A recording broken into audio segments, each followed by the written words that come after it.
എവിടെയും വലിയ വലിയ ആൾക്കൂട്ടങ്ങളുണ്ടാവുകയും ആ ആൾക്കൂട്ടങ്ങളുടെ ഇടയിലേക്ക് ഈ വിധ്വംസക പ്രവർത്തകർ നുഴഞ്ഞു കയറി അവിടെ എന്തെങ്കിലും തരത്തിലുള്ള കുഴപ്പങ്ങൾ ഉണ്ടാക്കി കഴിഞ്ഞാൽ അതിൻ്റെ ഫലമായിട്ട് വലിയ സ്റ്റാമ്പേഡ് എന്ന് വെച്ചാൽ ചവിട്ടി ആളുകളെ കൊല്ലുന്ന ഒരു സംഭവം വളരെ വ്യാപകമായിട്ട് നടക്കും. ആരും ചെയ്യുന്നതല്ലത്, പക്ഷേ അതങ്ങനെ അങ്ങനെ എന്തൊന്ന് ഇൻസ്റ്റിഗേറ്റ് ചെയ്ത് വിട്ടാൽ മതി. അതാണ് ഈ വിധ്വംസ ശക്തികൾ ആഗ്രഹിക്കുന്നതും അത് തന്നെയാണ്. കുംഭമേളയെ സംബന്ധിച്ചിടത്തോളം അങ്ങനത്തെ ഒരു സാധ്യത തള്ളിക്കളയാൻ പറ്റുന്നതല്ല എന്ന് തന്നെയാണ് നമ്മൾ വിലയിരുത്തേണ്ടത്. കാരണം അതിൻ്റെ പിന്നിൽ പൊളിറ്റിക്സ് ഉണ്ട്, വർഗീയതയുണ്ട്, എല്ലാ സാധനങ്ങളും കയറി വരും. ഇപ്പോൾ അമേരിക്കയിൽ ആ വിമാനാപകടം എന്ന് പറയുന്നത് പോലും അത് ആസൂത്രിതമായിട്ടുണ്ടാക്കിയ ഒരു തകരാറ് തന്നെയാണ് എന്ന് വിശ്വസിക്കുന്ന തരത്തിലേക്ക് അമേരിക്കൻ ഭരണകൂടം മാറിയിട്ടുണ്ടെന്നുള്ളതാണ്.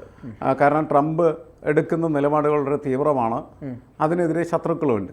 അപ്പോൾ ഈ ട്രാൻസ്ജെൻഡേഴ്സ് തന്നെ വലിയ പ്രശ്നമാണ് അവിടെ എന്നാണ് നമ്മൾ മനസ്സിലാക്കുന്നത്. അപ്പോൾ അവരുടെ ചില നീക്കങ്ങളായിരിക്കാം ഇങ്ങനെ ഒരു കാരണവശാലും താഴ്ന്ന് പറക്കാൻ പാടില്ലാത്ത ഒരു തലത്തിലേക്ക് ആ ജെറ്റ് വിമാനം താഴ്ന്നു പറക്കുകയും അതങ്ങനെ അപകടത്തിലേക്ക് എത്തുകയും ചെയ്തു. ഒരിക്കലും സംഭവിക്കാത്തതാണ്. അമേരിക്കയുടെ ചരിത്രത്തിൽ തന്നെ അപൂർവങ്ങളിൽ അപൂർവമായി സംഭവിച്ചൊരു കാര്യമാണത്.